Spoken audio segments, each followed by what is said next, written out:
Chcel som urobiť video o Saudskej Arabii a Miami, ale rozhodol som sa skôr poukázať na túto brokolicovú hlavu, ktorá by sa mala skôr miesto rozprávania sračiek na jazdcov, ktorým neviem, kde až siaha história jeho plakania, ale ja začnem v roku 2020, kedy sa rozhodol začať rýpať do vtedy 6-násobného majstra sveta Hamiltona a povedal, že je to ľahké vyhrávať, keď má iba jedného supera a že by mal vyhrávať všetky závody.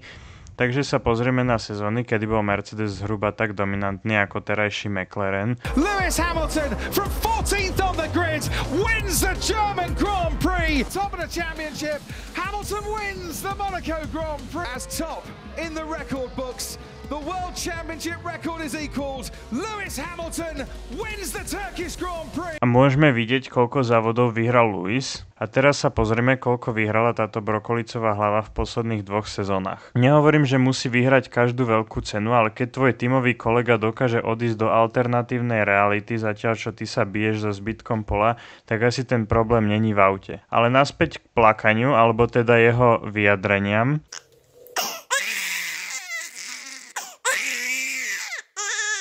Potom robila F1 mediálny gig, v ktorom sa pokúšali jazdci vymenovať všetkých doterajších majstrov sveta.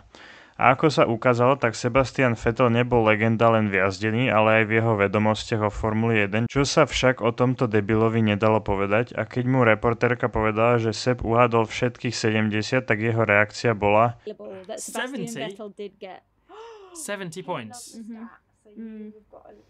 No offense, but he should focus on driving. Co si to dovoluješ, ty čuráku? Sebastian Vettel, pre tých, čo nevedia, je štvornásobný majster sveta a dlho najmladší víťaz veľkej ceny, kedy v Toro Rosso vyhral na Monze. V Toro Rosso!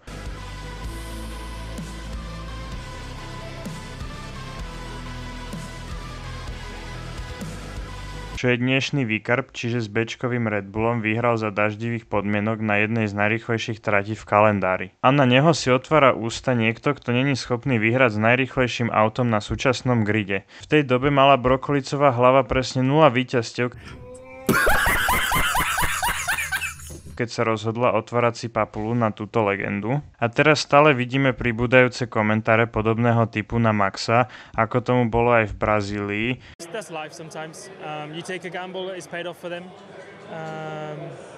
It's not talent or, it's just luck. So, V poslednej veľkej cene sme videli, že oba McLareny skončili 40 sekúnd pred ostatkom pola a zatiaľ zo 6 veľkých cien v tomto roku Brokoličák vyhral 1 a jeho tímový kolega, ktorý je v tíme o 5 rokov kratšie, vyhral 4. A tú jednu veľkú cenu v Austrálii vyhral Brokoličák len preto, že Piastri dostal hodiny a Red Bull to strategicky dojebal s Verstappenom. A zatiaľ čo Fat Brown medzi inhalovaním nezdravého množstva kópia hovorí o Landovi ako o budúcom šampiónovi, tak Oscar je iba taký, že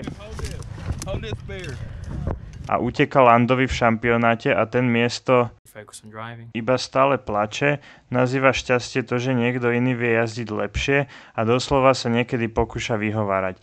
Môj brat v Kristovi, máš doslova najrýchlejší monopost, aký existuje.